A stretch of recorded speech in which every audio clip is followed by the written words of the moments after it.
ఇవాళ మీ గ్రామంలో మీకు ఏదన్నా అవసరం అయితే అది మీ అనుమతితోటి మీ ద్వారా మీ చేతలతో వస్తుంది తప్ప మా ద్వారా ఎవడు రాడని చెప్పబడి మీరు ఇక్కడ ఉన్నప్పుడు కానీ ఇంకో చోట ఉన్నప్పుడు కానీ వరుసలో జనం ఉన్నప్పుడు దొంగతనంగా ఒకళ్ళిద్దరు వస్తున్నారు. వస్తే నేను ఆడ దగ్గరికి ఆ ఊరు దగ్గరికి వెళ్ళి అక్కడ మా గ్రామాధ్యక్షుడు ఉంటాడు, ఆయన కాళ్ళు పట్టుకొని అక్కడి నుంచి రాండి తప్ప నా దగ్గర కుదరదు అని చెప్పాను.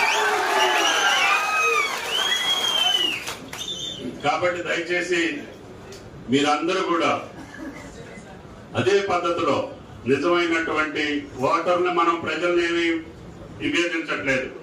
అదేవిధంగా అట్లని కాంగ్రెస్ పార్టీకి పనిచేసినటువంటి వాళ్ళు ఏదే పార్టీకి పనిచేసిన వాళ్ళు అందరికీ శత్రువులు కాదు. ఎవరైతే మిమ్మల్ని రాసి రంపాన పెట్టారో, అధికారం ఉందని మతంతో మన ఇబ్బందులు పెట్టారో ఆడని మట్టికి ఒక చూపు చూడాల్సినటువంటి అవసరం ఉంది. కాబట్టి దయచేసి అటువంటి వాళ్ళ వరకే చూసుకోండి. ఎక్కువ చూస్తే మీకు ఆయాసం వస్తుంది మరి. కాబట్టి దయచేసి నేను మట్టికి అదే పద్ధతి పాటించదలుచుకున్నా. కొంతమంది ఎందుకు అంత కఠినంగా ఉంటావు, రేపు ఏం అవసరం వస్తుందో ఏం వస్తుందో అన్నారు. ఆ అవసరం వచ్చినప్పుడే వీళ్ళు తప్ప వాళ్ళు లేరు కదా. ఇంతకంటే మా జీవితానికి ఏ అవసరం వస్తుంది?